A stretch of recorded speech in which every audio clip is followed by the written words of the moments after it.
Good afternoon. I'm Israeli government spokesperson Ilana Stein. This is day 138 of the October 7th war. First, I will share an update on our casualties. IDF fatalities since the start of the October 7 massacre have risen to 576. This is one up since yesterday. The people of Israel grieve with the family of Staff Sergeant Abraham Wuvagan, aged only 21, from Netanya. Staff Sergeant Wuvagan fell in battle in the northern Gaza Strip. The IDF and all the people of Israel share in the unbearable grief of his family. We will continue to accompany them at this impossible time. Our hearts go out to all the families of those soldiers killed in action, as well as those who were murdered, taken hostage, and wounded. May their memories be a blessing. Regarding the release of our hostages, we continue to do everything to release the 134 hostages that are still cruelly held by the Hamas terror organization and return them to their families. Alongside a determined military effort, Israel is in continuous contact with the mediating countries to set them free. Now an update from Gaza. Over the last 24 hours, the IDF has conducted targeted raids in Zaytun, south of Gaza City. Our troops targeted and killed terrorists locating weapons in residential buildings. Terrorists who fired anti-tank missiles at our troops were also eliminated and their tunnels destroyed. In Khan Yunis, our intensified operations have led to the death of dozens of terrorists. The Giv'adi Brigade encountered and killed around 20 terrorists. Paratroopers and Commando Brigade also targeted and eliminated armed terrorists approaching them. Now an important series of revelations published last night. Our Paratrooper Brigade released detailed evidence of a large quantities of weapons stored at a UN school compound in Khan Yunis. It is yet another illustration of Hamas' exploitation of civilians to support their bloodthirsty agenda.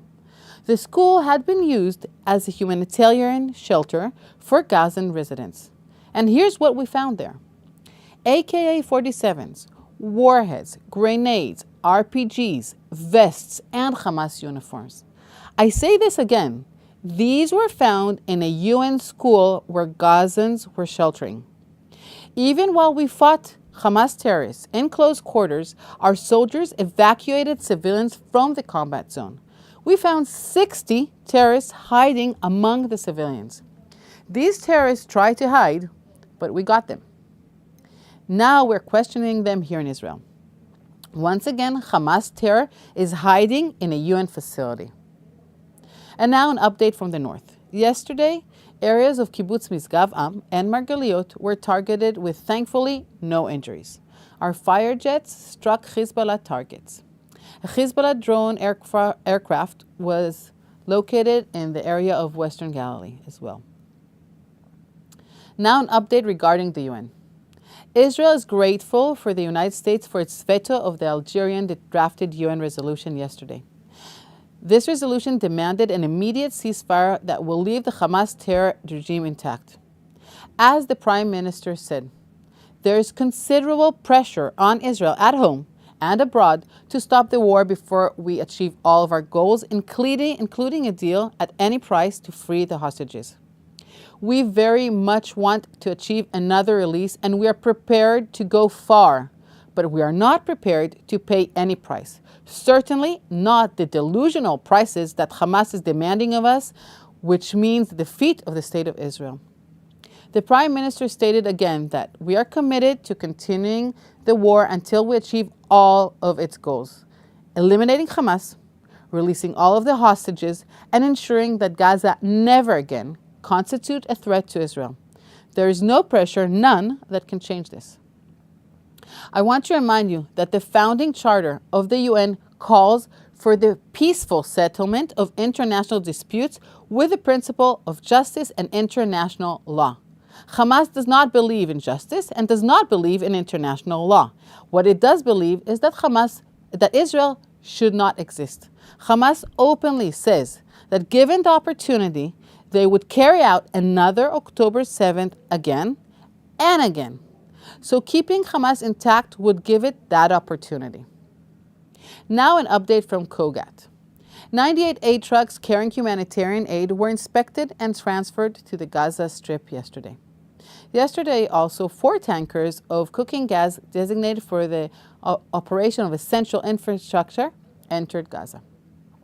A delegation of 20 doctors and medical staff are expected to enter the Gaza Strip today in order to support the medical response. A United Arab Emirates floating hospital is expected to dock at the El Arish port in the coming days. The floating hospital will be able to treat patients from Gaza. Today, between 10 and 2 p.m., the IDF paused operations in the El Janina neighborhood in the town of Rafah in order to enable movement of humanitarian aid.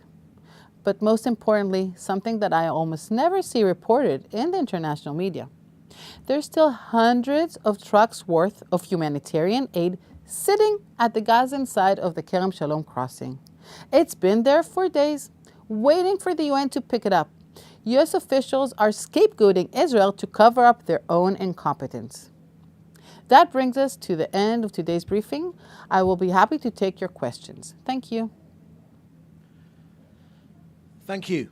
First question from Silvia Brasca from TGLA7, Italy. What about the rumors of Sinwar's escape to Egypt?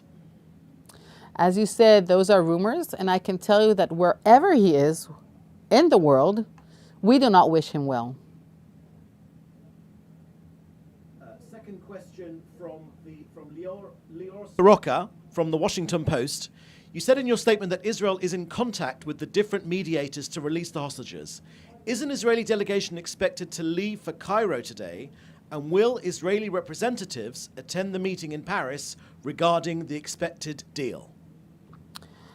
I can't go into the details of these issues, so you'll have to just wait and see what happens. What you do know is that we're doing everything in our power in whatever way we can to bring back the hostages, whether through these meetings and whether it's in other ways. We have to do everything. It's been 138 days of them being hostage in inhumane conditions, so we must bring them back home, all of them. Thank you. That was the last question. Thank you very much. We'll see you in the next briefing.